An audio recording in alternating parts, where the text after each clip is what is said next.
Ready Check Radio.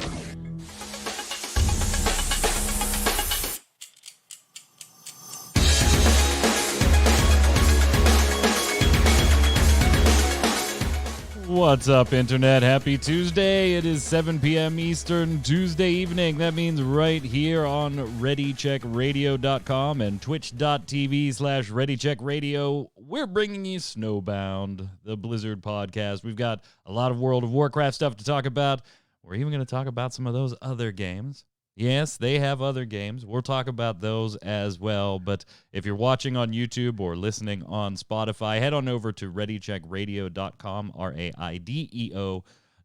Make sure you're giving us a follow on Twitch, on Twitter, Facebook, YouTube, all that fun stuff, so that you get notified of every single thing going on. And on Twitch, you'll get notified about all of our streamers, lovely volunteers behind the scenes, streaming their heart's content on the sites for your entertainment.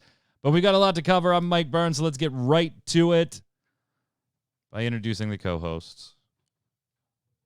Mr. Dom Greco, what's up, Zista? How's it going? How are you today? I'm fine. It's a great way to stay in shape. Run from one side of the ballroom to the other in bear form. That was... daddy issues. Help put Sire Denathrius in prison. Daddy Denathrius' broken heart is the reward. Oh, man. You know, if there was another co-host here and she was able to see the... Oh, wait, she is here. It's Angela Mercurio. Indy Garona. How are you? Hi. Welcome back. What was that achievement for? It's because I helped you put him in prison this week. My heart hurts right now. I don't know what to think or say about that one, but yeah, I mean, he's not dead though. So no, he's in prison. We locked him up. Yeah, Illidan was in prison too. So. We missed you last week. You're feeling better. Everything's good. Yes, feeling much better. Thank you guys for caring. Good. We had people ask about you, not just here on Ready Check. Like I said pre-show, they came over to MMO Bomb, my stream there, and asked if you were okay. So. Oh. Yeah. Well, sometimes the healer needs some heals, so I appreciate that. No problem. We are going to let you catch up briefly on one topic. We'll get to it in a few minutes here, where we talked about our favorites for the entirety of World of Warcraft. We are going to not give you the whole list. We won't rehash the whole show, but we are going to let you catch up on that one now that you've been in Shadowlands for a appropriate amount of time. Speaking of, Torghast event was one of the things that changed this week. Everybody got the ability to run around with a lovely pet and gather it some abilities. Wanted to get your guys' take on it, because from a tank perspective, druid tank to be specific, I did find the pets useful. Like, actually very, very useful. Not having very many interrupts already makes solo Torghast a little bit of a challenge at certain points, certain particular bosses. That like to spam abilities even after the nerf, and having the companion there to either take some aggro for a while or even stun, depending on the targets we were fighting, it made things a bit more enjoyable. Still a little bit of a challenge here and there, but nothing, overburdening or, made me just want to scream or anything. I appreciated it, but I didn't feel like it was making the content, totally pointless for me to do, just taking time and nothing else. I thought for my class, there was a nice little balance struck there. What did you think, Indy? So, I mean, here's the thing. I don't even know. It's been the past week in this game, I've been a little bit disappointed, rating aside. So I don't know if my opinion would be the best one here. Well, no, that's why we're giving opinions. I fully acknowledge that this may vary not just from player to player, but from class to class on how useful or not useful the pets were. I appreciated it. I didn't feel like it trivialized the content, but it did make up for some gaps in some challenges I'd been having in higher tiers at higher floors. Doesn't mean it was impossible without the pet. I was clearing them without. This just sped things up a little bit for me, and I could appreciate that. What didn't you like about it, though? I think I hyped it. Well, I think I was hyping up because you saw that the event was coming, right? Right. And Right. I We think I talked just about like it hyped it up. prior. Right. So the show that I missed probably would have been discussed a little bit. And I was like, oh, this is going to be so cool. I'm a Torghast enthusiast as it is. I really enjoyed the twisting corridors. But the pet event, like, really, I ended up going through the first side I went through and I took the pet and I did all the little add-ons. And the coolest one was the thing that where the pet loots your items for you. Yeah. But apart from that, just being a healer, I was like, there's really nothing, like, I wasn't super enthused with it. And I hate to say that because I love Torghast. So I don't want to. Hey, I mean, it's not a permanent thing, though. So, and yeah, it is optional, too. If you don't take the pet as the first anima choice, then you're not going to get any of the pet choices as drops further down the road. So it's totally optional. I could see me taking it for certain things, not taking it for other things. Zista, what about you, sir? Are you in the middle here, or are you siding with one of us? Did I just hear Indy say she enjoyed the twisting corridors? She did. Yeah. I heard. Okay, I was just making sure my hearing is. Do you have master volume up? Yeah, I do. So I didn't mind the pet itself. I had other gripes. My gripes were with the way the selections worked when you had the pet. So there is one of the rares that you come across that I don't remember his name because there's so many rares in there. But he puts like a stacking debuff on you for failing to move out of mechanics, where it's like every time you stand in it, you lose 5% DPS or something like that. So I was like, okay, well, whatever. I missed the first one. I clipped it, like just barely like missed it. So now I had 5% less damage. So I'm like, all right, well, now I know when I kill this rare, one of the options is a anima power that removes all the debuffs that he put on you. Permanent debuffs. Right. So I just said whatever, and I didn't bother getting out of the rest of them. So I think I built it up to like 20%. And then because of the maw beasts, that power didn't end up showing up. So now I was gimped 20% for the entirety of the run for something that I know is supposed to be there, but because the maw beast was taking over one of those slots, it's no longer an option. And that happened again when we came across the tremor beast in the group that I was in. We ran it with 3 people. The other 2 people got the heart of the beast, the tremor heart that like heals you 15% of the healing or whatever and increases damage and stuff like that. I was the only one in the group that didn't get that option, and we all had tremor beasts. And I'm like, I don't like this at all. I mean, that to be honest, Indy, that sounds like a Zista problem. I mean, that's, you know. I mean, probably because the game just knew he didn't need it. Probably. I just don't like losing out on options that you know you're supposed to be getting because of this other thing. Yeah. It would be all right if it was like in addition to or replacing some of the weaker ones, but not like the ones that everybody uses, you know? Yeah. Yeah. So we're all kind of split. I'm generally in favor of it.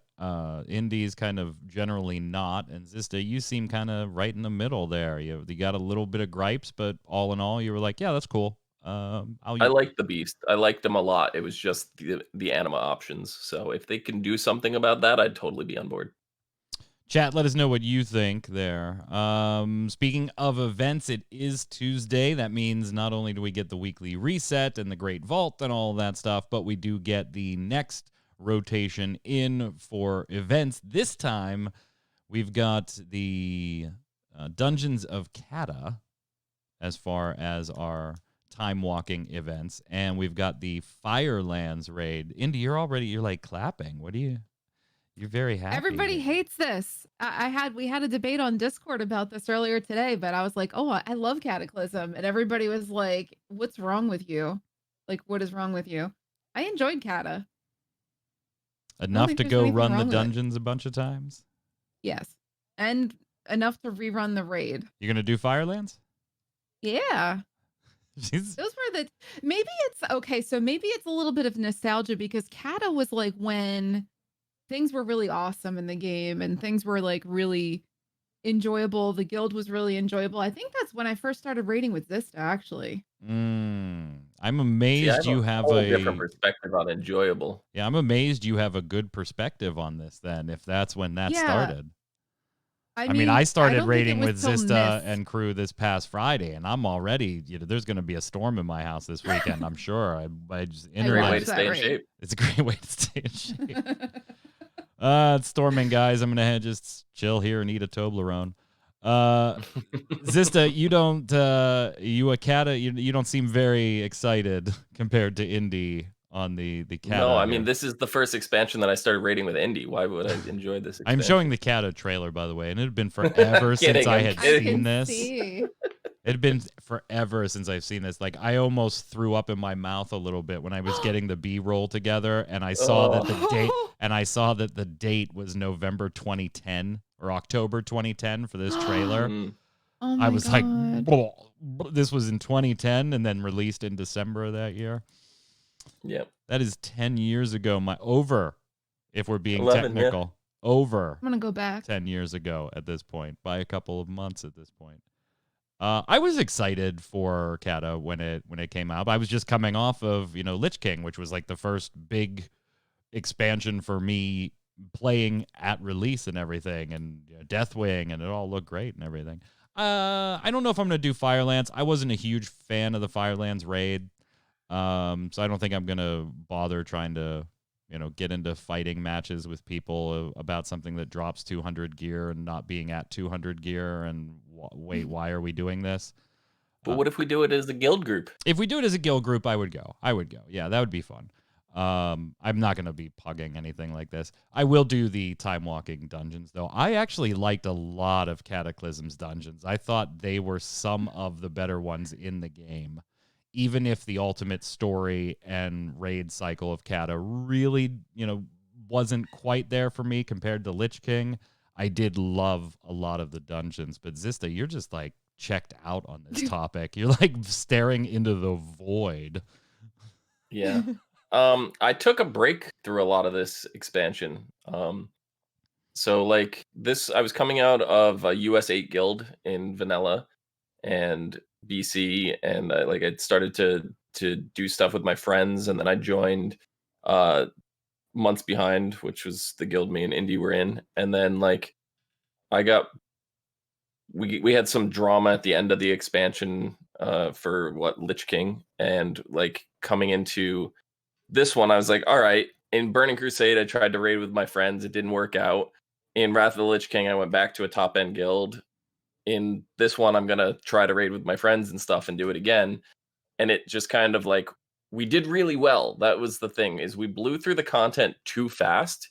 So like we cleared all of Grimbatol, or not, was it Grimbatol? No, I don't remember. The one up top. The Sinestra. Can't think. Bastion of Twilight. So we cleared all of that. We did like everything there was to do in like 2 weeks, and then we're like, and we stopped raiding. Like everybody just kind of like disappeared, and then so like I stopped. I came back. I think it was right around the time of Dragon Soul, and I came back and I raided with Months Behind again, and I was helping some people build up the staff or whatever out of Firelands here, and then Kiggles in chat I don't know. saying he liked Kata quite a bit because you were AFK. So Yeah. So it was just like, I don't know. It seems like every other expansion is usually the one that I kind of like take a break on. Like I get burnt out or whatever. So like I played vanilla hardcore. BC, I took a break through a lot of the raiding and stuff, came back toward the end of the tier.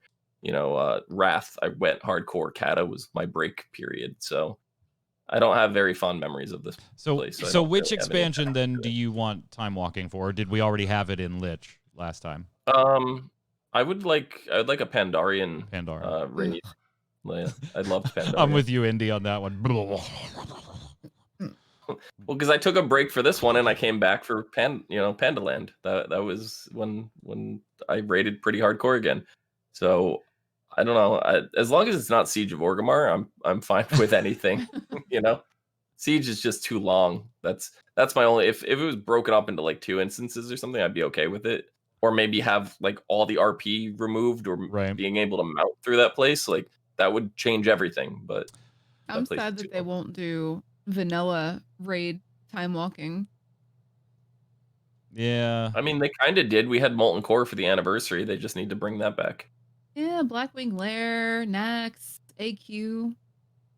Give us one. Just give us Timewalking and Nixia. That's all we need. BC Karazhan, call it a day. You won't see Mike that week. I'm busy. I'm busy. So if you're going to be running this for some loot, and it's a nice way to get some loot, also a great way to stay in shape. That was the running joke for our alt raid, by the way. The alt raid was a good time. Shout out to Silent Chaos, a great group. I love spending time with them now. They're my friends. Some of them. Then there's Zista. Yes, so if you need some loot, that's going to be a little bit of a topic here now, because we've got some more time with the Great Vault, couple weeks in. We already know about boss drops maybe being a little lighter than some people would like when it comes to raids and high-end mythics and things like that.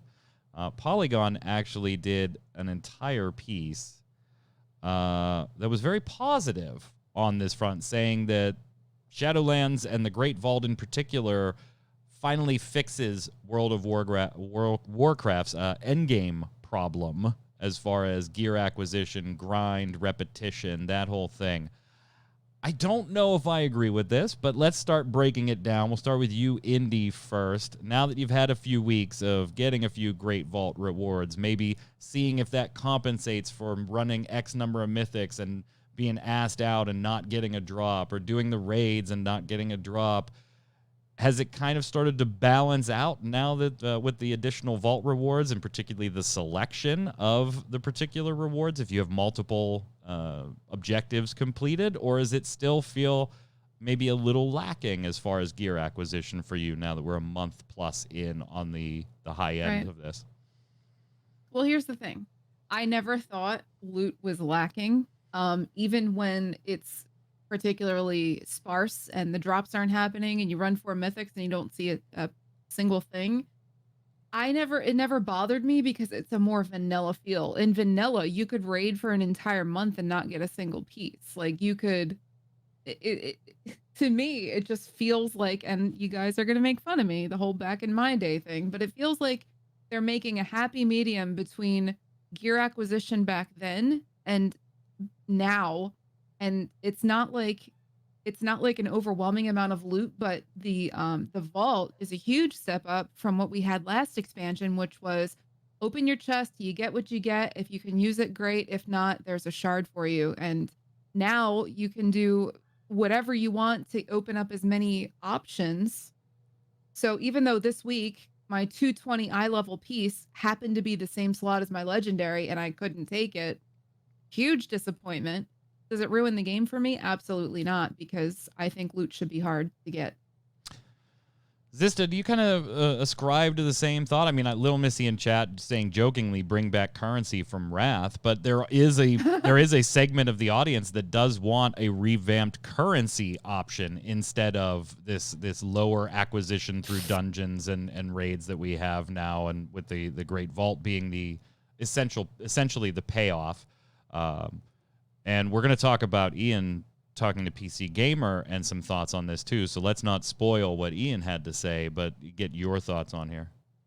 I really like, as opposed to like previous expansions with the way the Mythic Cache worked and stuff like that, I like how you can really fine tune and like hone in on what you want. So like if you know, for example, my best in slot weapon drops out of Plaguefall. So if I really want to try to focus on getting that weapon, I could do nothing but run Plaguefall keys all week, and then my loot pool is coming from Plaguefall. Right. So my options will be all Plaguefall loot. So if I really just want that weapon, that's all I have to do. I like that because I can like gain the system a little bit in that regard. But well, you can influence it, but you still have the element of RNG on. Yeah. You know, it's limited to Plaguefall, but it is all of Plaguefall's potential drops, so it may or may not be your weapon. Right. So it's better, obviously, doing just all plague falls if I'm looking for that one weapon, as opposed to Right. doing So you don't plague end up falls, opening fires, you know, a and bigger then pool having of a bigger pool. potential. Yeah. Yeah. Yeah. I don't know. I do see. I am. It is disappointing to do something harder, right? Mythic pluses, or get enough people and do a raid, or do it on normal, or do it on heroic, or those of you that are past me in doing it on mythic, even it it does feel disappointing to me to see the fewer drops than in expansions past. That does not mean, Indy, I am with you a little bit here, though, too, when I'm like in a little older school and like it, a slower acquisition. Like when back in the day when I was running my Warlock, I can't tell you the number of times I was running like Shadow Labs on Heroic and shit to try and trigger tier pieces and things. But it was just, and I like that. I have fond nostalgic memories of that. I don't have the time to do that anymore. And most of WoW's audience has escaped that time in their life too. There's still a younger crowd playing the game, of course, but a lot of us are, in our late 20s or early 30s, mid 30s, and even older on past that, where we just don't have that kind of time anymore. So I do like the compromise, but there is a part of me that feels like, man, 3? Really? 3 pieces? It's not even necessarily the time, though. Like it's the attention span. That's another big thing, Yeah. because there's so many great games out there that people don't just stick to one game. Sure, there's a lot of people that do, but like, there's people out there playing Hades, and then they jump in WoW, do, whatever their dailies are, then they go log on and play some Pokemon or something, like, there's just variety of stuff. So See, it's but more accessible that becomes having. a thing where I think that's more of a symptom if in World of Warcraft, let's just say everything's easily acquired, you get all your gear, your eye level's the highest it can be, you ran your keys for the week, bing bang boom, you're done, then sure, yeah, you're gonna want to move on to other games. But if you make things hard to acquire and you stretch it out a little bit, then it keeps people engaged more. Sometimes, or they lose interest entirely. It can go either way. True. Yeah, I I guess think it the could go only either way. reason it works for me, Indy, I'm right with you on that. You've got to find that delicate balance between this feels like a daily chore now, and Yeah. I have all the gear, so I'm going to go play something else. I'll see you in the 0.1 patch. But I also think that Blizz has kind of helped themselves a little bit here in divvying up all the options too. They're gone are the days of this is the way you get this particular gear and that's it. There are usually now multiple ways to move in gear directions. The Great Vault I do like. I do like it. If you want a PvP, then PvP. You get rewards. You want to raid? Go ahead and raid. You're going to get rewards too. You want to do mythic dungeons? You don't have, 20 people to go raid and you can't stand PvP, but you like dungeons with you and 4 of your friends. You're going to get rewards too. I like that. I do like that aspect. I think it's a delicate balance, and Shadowlands has certainly done itself some favors here by having a plethora of things to do. Some of which, in expansions past, if there was a large feature I didn't like, Warlords of Draenor, I'm looking at you. It was so ingrained in the gameplay that if I just wasn't willing to take part in it, then I was automatically just out. My character was not going to be, geared enough to do certain things. Where in this expansion, if I don't feel like doing Torghast for a week or two, I don't feel like I'm nerfing the shit out of my character by opting out of that piece of content for a week or two. So I think they've done a little bit of good here on this front. Now, Ian actually talked to PC Gamer. PC Gamer wrote up a huge piece, kind of like the state of World of Warcraft in 2021. So don't expect it to be like a full-blown interview. There were just a few questions that they address. Ion Hazzikostas had a few things to say. We're going to jump to the loot one first. We'll circle back to some of the other points, just since we're talking about loot. Because they did ask, hey, now that Shadowlands is out, are there any big pieces of feedback that you're working to address? And Ian said, we're humbled by players' response to Shadowlands, but we know that launching an expansion isn't an end for us, but rather a new beginning. The team is listening closely to the community as we look to shape future updates. One big topic of discussion has been the way loot works in the Shadowlands endgame. We've significantly reduced the rate at which players earn item rewards, but at the same time also stripped away randomness and tried to give everyone more clear goals to pursue and continue over their progress towards them. When it comes to PvP itemization specifically, we're really happy with how that's playing out. But we think we can do more to make the experience of running dungeons and raids feel more satisfying when you don't get a specific item you were hoping for. Otherwise, balance remains an ongoing focus, both through hotfix adjustments to the live game and through more involved changes to player abilities, and especially new Shadowlands systems like legendary items and covenants, which will come in patches. So it would seem by that answer that not only based on feedback, but by their own metrics, is that they feel like, you know what? The dungeons and raid aren't quite where we want them either. It seems funny because we're talking about like how Missy had brought up like bringing tokens back and stuff like that, and we're going into that same territory of like they just launched classic WoW, right? The whole system, they're getting back to their roots again, and they're learning from the way the game used to play and pulling from that and bringing it to Shadowlands. And now that we've gotten like the old school vibe back into Shadowlands again, now logically the next step to go is Burning Crusade. And here we are talking about tokens again for gear, like the Valor token, or are they Valor? Justice points. Yeah, the justice badges. Points.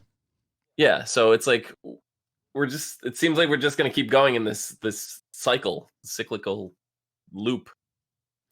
Do you get that feeling from what he says, Indy? Because I don't know if that's where I think he's going with this. Not really, no. And honestly, on the note of PvP gear and loot, like I would know nothing. I haven't been into PvP seriously since like 2008. But as far as loot goes, like right now, it is night and day different than previous expansions. They've gone leaps and bounds to try and satisfy the players on like, if you want to, even Zista just said, like if you want to acquire a certain piece of loot or a certain, best in slot, you can specifically farm for that piece, and you can tailor your vault to the point where you have more shots at that each week. I think they've really gone above and beyond to not give everyone everything, but you're still giving everyone a chance to get what they want. Right, but you know what I mean? Let me make the counterpoint on this one. And I agree with a lot of what both of you are saying here, but I'm kind of like right in between you two on this one. But let me make the devil's advocate argument for you. When you have the system, particularly when it comes to mythic dungeons in particular, the way it is constructed with the Great Vault, you either are fine with the ultimate RNG of whatever pool I end up with because I'm going to go run a bunch of mythics with friends, and that's going to open up my pool, and I'm okay with that, whatever. Or you're really, really trying to get that weapon, that chest piece, that whatever, and so you restrict your mythic runs to influence the pool that your Great Vault chooses from. But then you're taking yourself out of content. Your friends want to go run a bunch of mythics. You're only interested in Plague Vault mythics. They're not okay. So maybe you run with them once, but then you're out because they're going to 2 or 3 other different ones.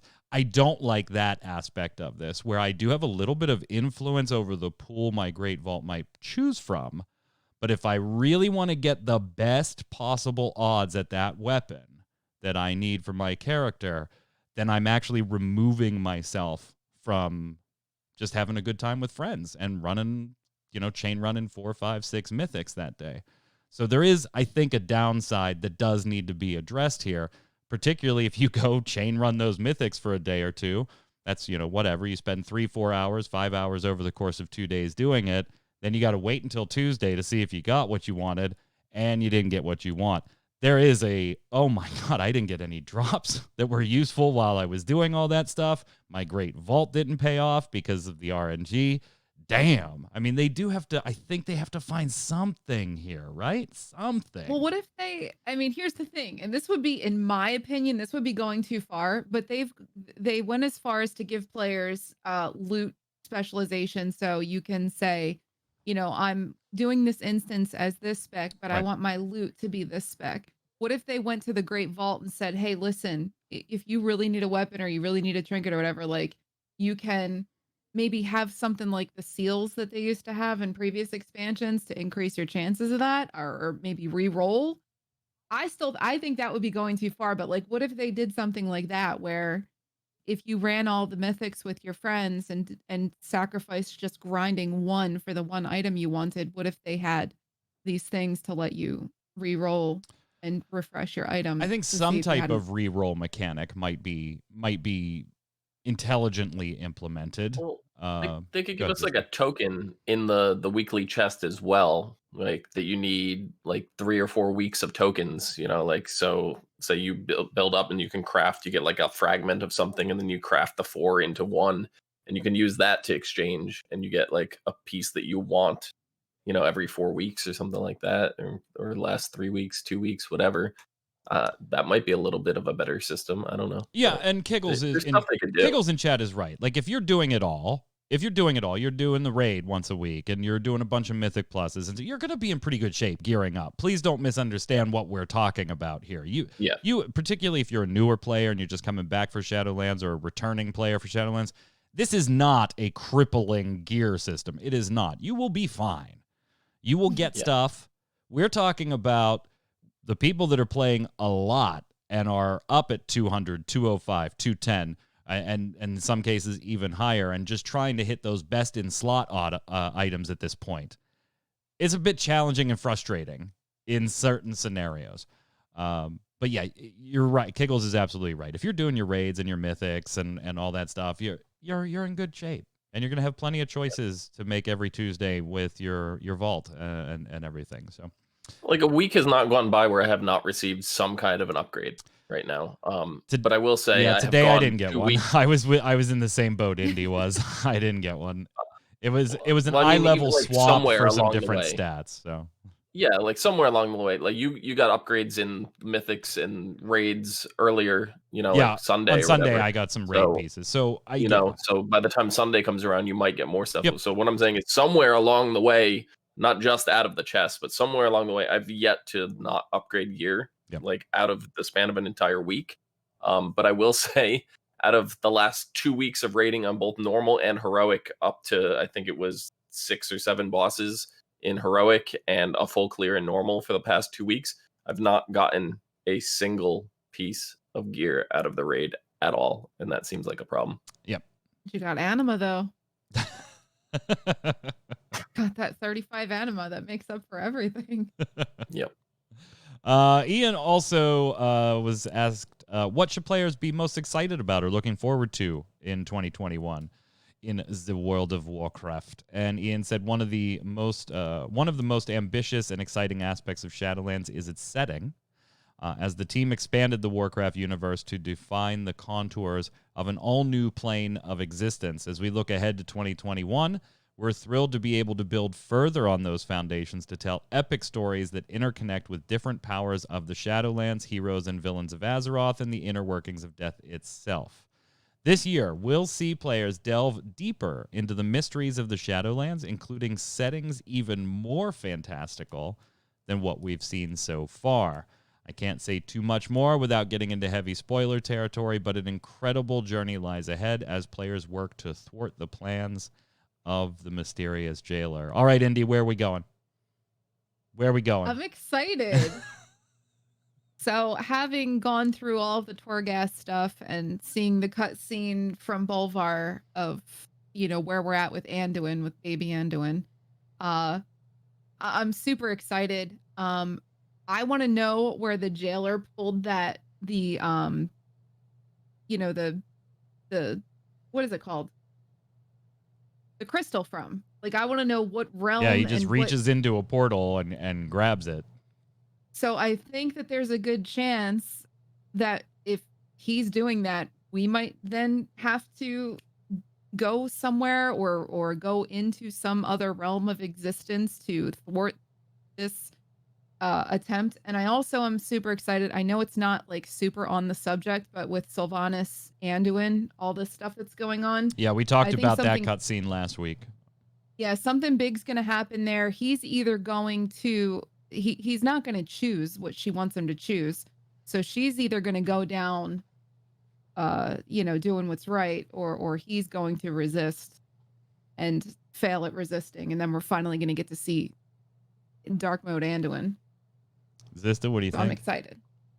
I'm like, I know everybody's on board with the theory that like the jailer, and what's his name, the rune carver, that the rune carver is the Primus, and I'm thinking they're gonna flip that on their head, and that the rune carver is actually gonna be the jailer, and the jailer is gonna be the Primus. That's my running theory right now, because I like to go backwards, and you see like the way the runes are all over the jailer and everything right now, like they're the same runes that are sitting on the sword for the Lich King. The same exact runes are on his body, so it's like he's infusing himself with all that stuff.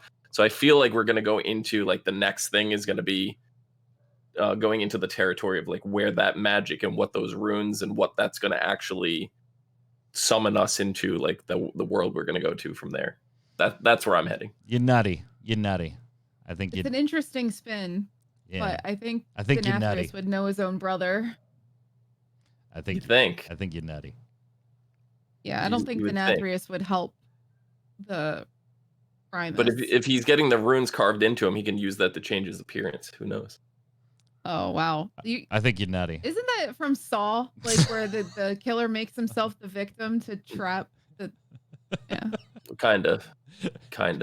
But the way you were going with the carvings and stuff, I thought you were mentioning, I think it was like one of the last season or the second to last season of Dexter. I'm like, we're going in some weird territory there now.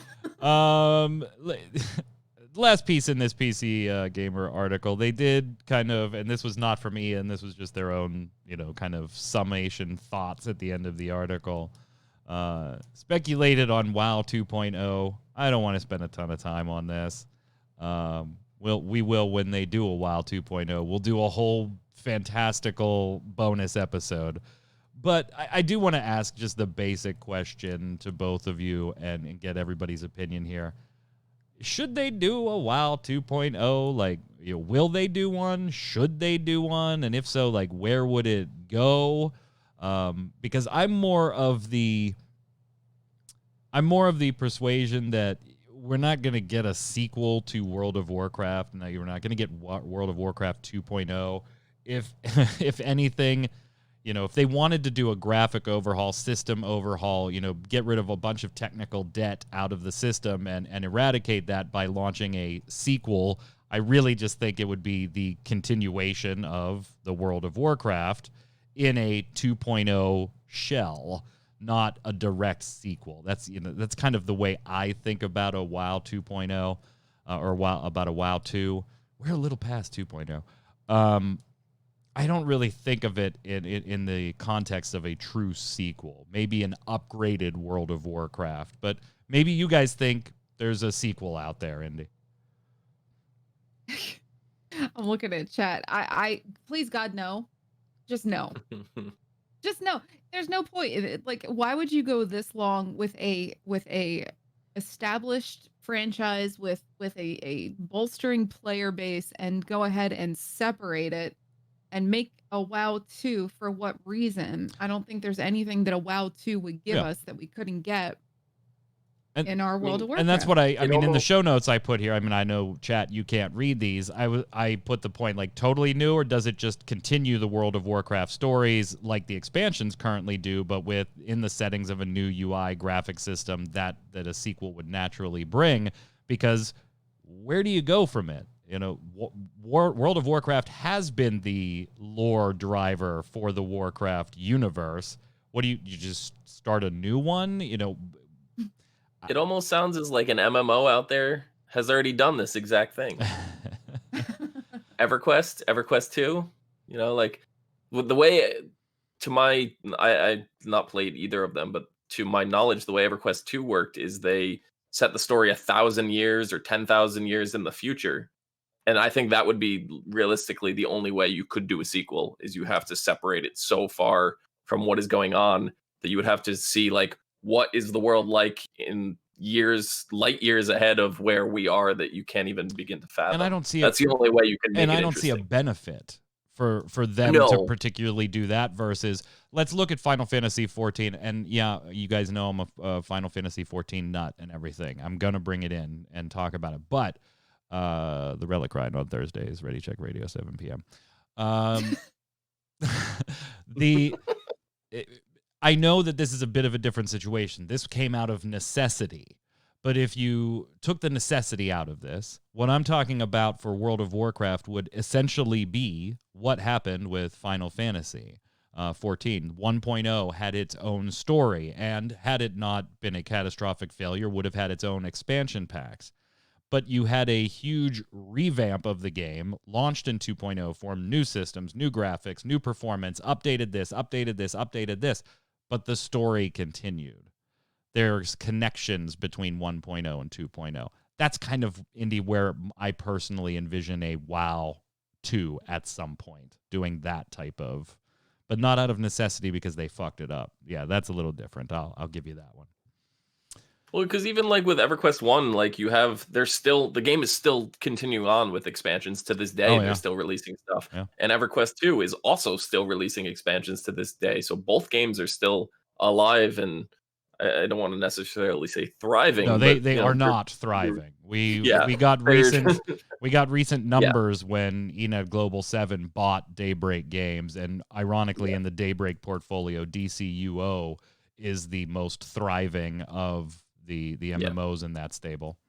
But they're still doing stuff with them, and it's still interesting to think about. Like, just sit there, imagine Warcraft 10,000 years in the future. Like, is Hyjal gonna be there? Is it gonna be called something else? Like, did the volcano erupt? Is the entire, there's so much stuff that they could do and bring a story and like satisfy that curiosity for WoW 2 without necessarily killing the original Warcraft. But being able to split your time between the two would be a nightmare that one would definitely suffer. So is it a necessity right now? No. If Warcraft was to start dying out, maybe it's something to think about and talk about doing for the future when you plan on killing this MMO. But yeah, and when Shadowlands for at least a few weeks is the #1 fastest selling PC game until Cyberpunk. By the way, I called that one. You guys didn't think it was going to happen.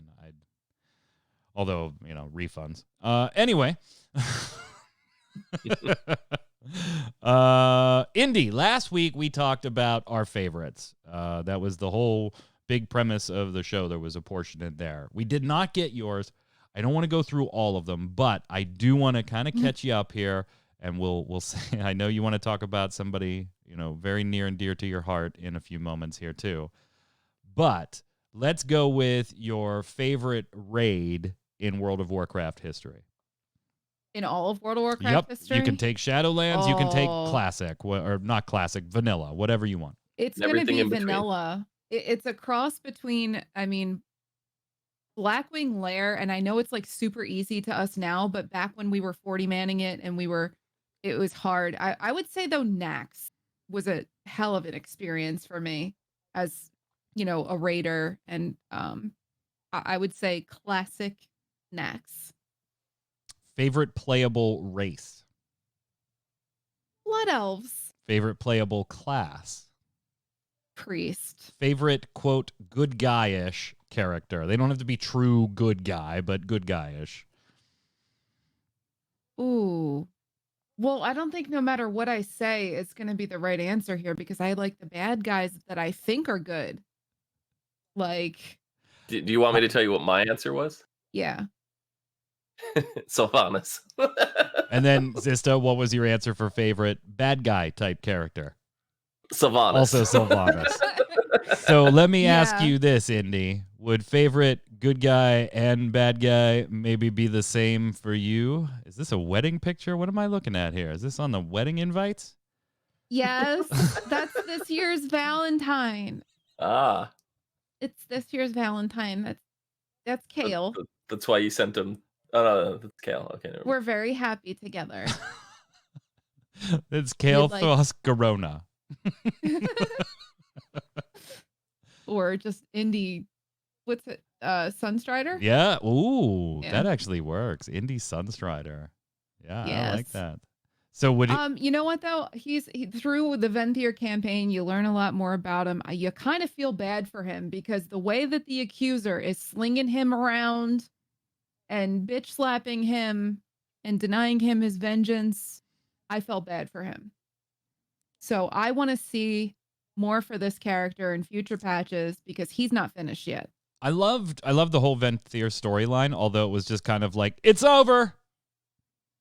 Like it was just we're doing all these things, So we're doing all abrupt. these things, Yeah. and all of a sudden it was over. Yeah. It was underwhelming, and so I hope that we're going to continue this storyline to at least see him atone, redeem, and go forward. We're gonna get As a more, new- but we're quite a ways from that now. We're probably big Yeah. patch time. Favorite dungeon? In all of WoW. All of WoW. Oh. While Zista is timed out from Ready Check Radio's chat at the redemption of quest rewards from Shadow King. Oh. Rude. Oh. Favorite dungeon. Man, that's a tough one. Scholomance Classic. Ooh, wow. Does Mike remember his? Mine was Dead Mines. Do you know why though? Because I got my first epic in there as like a level 55 priest. I got my first epic in there. All right. All right, well, let's was talk good about times. global favorites because Screen Rant, although there's no Final Fantasy does a full census every once in a while. I wish World of Warcraft would do it. I always thought those were kind of neat. Yeah. But somebody, depending on what info they give out, so they got to be careful. Other games have inadvertently released their subscriber numbers through mathematically being able to parse the data. So just be careful. Screen Rant is saying that they're able to get some information from different aggregate sites, although Blizzard doesn't give out the numbers specifically. Now, they've released saying that the most played race for Alliance players is humans, making up 15% of total characters in the game. Night Elves are a close second when it comes to Alliance races in World of Warcraft, an estimated 12% of the class choosing the nocturnal humanoids. And on the other side, Blood Elves are far and away the most popular, making up a little over 15% of the total population. And that's 10% more than the second most popular horde race, Orcs. Any surprises here? I'm not surprised at all on the human front, and I can't say I'm surprised on the Blood Elf front.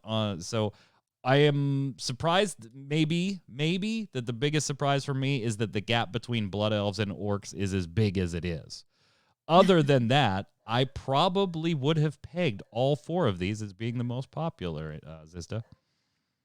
Yeah, I mean, part of that, though, is because of Demon Hunters are limited to the elf classes. So you have an entire class, which happens to be like one of the most popular tank classes at the moment, is kind of locked behind one of those choices. So I think that has a bit of a role to play in it. Now, it should be noted, Indy, that these numbers, by the way, are pre-Shadowlands, but Shadowlands didn't add any new races or classes that are tied to a specific race that would influence these numbers. So it's pretty safe to assume that at least percentage-wise, these numbers have held up. Any surprises for you? Not really. I mean, listen, my first character in World of Warcraft was a human mage. I think it's very easy to fall into the trap of Alliance human. Yep. But then we grow up and we see the error of our ways, and then we become for the horde. And Belf is an easy choice because if you're somebody like me that likes to play like a pretty human, Belfs are beautiful. Like, who wouldn't want to play a Belf? Sister rolling his eyes. Hey, I started my journey as a human warlock as well. Now I'm a troll druid, so I'm a blood sorry I don't about think- the I have feet, no though. I don't. voice. Yeah, I hate my feet. Sorry about those feet. I know. I don't think I've When can I actually be a created a foreign demon human since that first character. All of my alts are not human. I think so. Yeah. I just want to be a Tauren demon hunter. Is that too much to ask for? Before Could we you go and imagine? show you or head on over to other non-World of Warcraft news, I want you guys to see this. This, I think, is just absolutely tremendous. Take a look at this cosplay.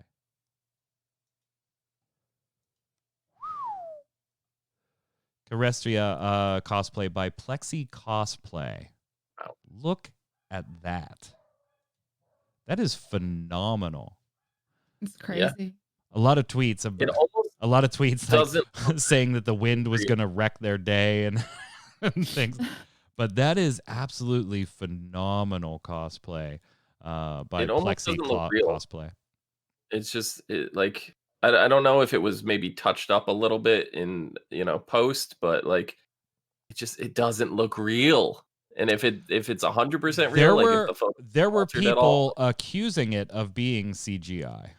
yeah, as I don't well. think it's No. CGI, but I definitely think some color corrections or something was done to it. But if I'm mistaken, I don't which think so. I I hope mean, I am, maybe minor, like the basic typical color. like filter Yeah. stuff. Nothing that's gonna make this look less impressive in person. I don't think. Yeah, It would be the No, typical. I'm not trying to take away from it at all, but it's Yeah. just it looks like it was color corrected. That's all. It looks phenomenal. Well, that Does. happens. What, Indy?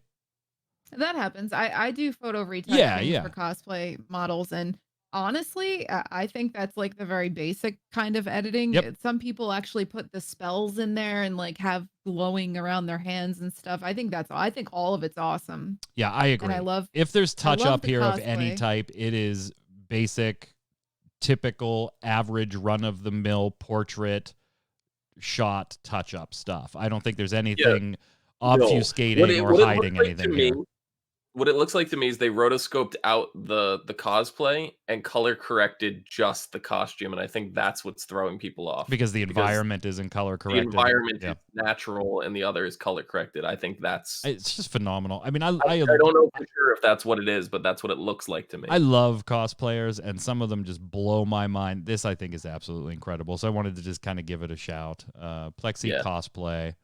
And if you see any great World of Warcraft cosplay you think we should feature on the show, absolutely let us know. We'll take a minute or two and throw it on here. Let's slide over, finish up some news here that is not World of Warcraft related. First up, we've got BattleNet 2.0 launching. We've got it's not totally available everywhere yet. It's kind of rolling out in different phases here in North America to users, and then will eventually roll outside of North America. I did not have the 2.0 yet. Do either of you? Mm-mm. Yeah, I've had it for like 10 months now. Were you part of testing? I think so. Well, I would assume so. I mean, yeah. think- So It said beta in my corner forever. So yeah. Are you a fan? I prefer it, yeah. Yeah. Because like occasionally I'd show like something to like I take a screenshot and my BattleNet would be there, and I'd be showing somebody and they'd be like, "What's wrong with your launcher?" And I'd be like, "What do you mean?" Like I forget that I've been using it forever because that's been my norm for about 10 months now. But I prefer it because I had to go back and look at what the previous one that everybody was using, and I'm like, why did it take so long for them to make this switch? Because Yeah. it looks fantastic. I didn't opt in yet, but looking at the pictures, Indy, I'm all in favor of it. The left Yeah. sidebar of the 1.x is with all the games getting listed is kind of just getting messy and annoying. So looking forward to it. North America rolling out now officially, and then as it expands, it'll go outside to other countries. This is fun. Overwatch is getting changes made to its priority pass system. Zista, you're smirking already because people are abusing the shit out of it. And I don't think anybody's surprised at this, but there's going to be a little bit of a tweak happening. I think it actually already happened to the priority pass system to hopefully help with this. Zista, what's the deal with you Overwatch players always trying to scam the damn systems? I mean, when they make systems easy to gain or game, the people are going to do it. Like, I have not participated in any of this myself. I haven't actually played much competitive. I played, I think, competitive at the very tail end of last season with like 4 days left on the clock to do the end of my placements. And I saw the system in place and I'm like, no, I'm just going to go. I have one role left. I have healer. I'm not going to try to get into the priority because healer is a quick priority queue anyway. If it was DPS, I probably would have tried to do some stuff. But I know like people are intentionally throwing matches just to get, like they're queuing up priority Yeah, system. because you getting a get tank 2 or a healer. priority passes. Yeah, and then they'll throw the match so it ends fast, so they queue right back up as DPS, which is what ideally what the system is for, to queue as DPS. Right. So if you're not an Overwatch player, just to kind of catch you up real quick here, you've got the 3 roles, right? You've got your tank, your damage, and your support. And everybody wants to be damaged. So here's the deal. If you queue up willing to be a tank, a healer, or a DPS, you will get 2 priority passes. If you win, I think you get, 3? It's more than the 2. I don't remember off the top of my head. I think it's 3.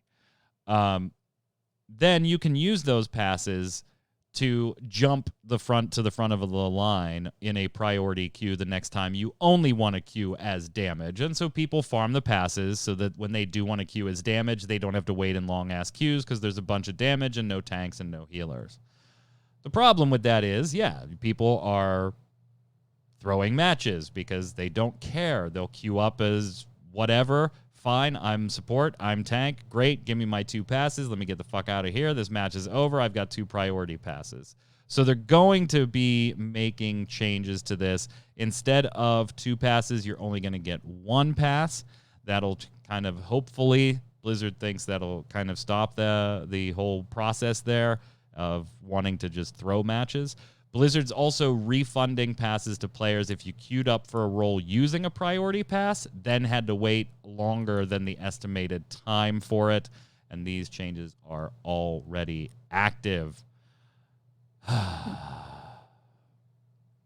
On that note, Indy, maybe you and I were a bit too PR speak when we talked about Jeff Kaplan saying Overwatch 2 had a ways to go, and we kind of thought he was just kind of like, I can't really talk about anything right now. It has a ways to go, and it'll still be out in a few months anyway. Because apparently now a lot of this is from leakers, so grain of salt, sprinkle it all around here. But Metro, who did predict the new game's announcement at BlizzCon a few years back, and to be fair, on the other side of this, Metro has gotten some other things wrong too. So grain of salt, grain of salt, grain of salt. All the salt. All the salt. According to Dextro, they asked Metro if he had heard anything about Overwatch 2 in Twitch chat, and Metro replied that we may be in for a long wait. Quote, I've heard things. I heard that they're really fucking slow and that they're delaying it. I heard that they're really slow at developing it. From what I heard, it doesn't sound good at all. Sounds like it's very far off. Not too different from what director Jeff Kaplan said, Indy, when he said it had a ways to go. Yeah. Maybe you and I were a little gentle, thinking he was just kind of side talking to evade the question. Maybe it actually has a long way to go. I mean, I honestly think, and I dipped my toes into Overwatch. I did today during server downtime and whatnot. But it's just it's not what it once was, and I just don't see the market for it. Maybe it's just me. I don't know. But I feel like if they're going to invest so heavily into Overwatch 2, they need to make sure that Overwatch 1 at least has they got to fix the problems with Overwatch 1, because what you were talking about just prior, like these are the same players that queue up for mythics and leave the second they don't get the piece of loot that they wanted to drop. Yeah. And like there has to be some sort of system in place. Every game has one where if you are the kind of player to throw matches and desert your team, there needs to be some sort of penalty for it. World of Warcraft has it. Maybe Overwatch needs to have it. Zista, there is talk from some, too, that believe we're not even going to hear about this at BlizzCon, besides maybe it's still in development thing. Like, don't expect a huge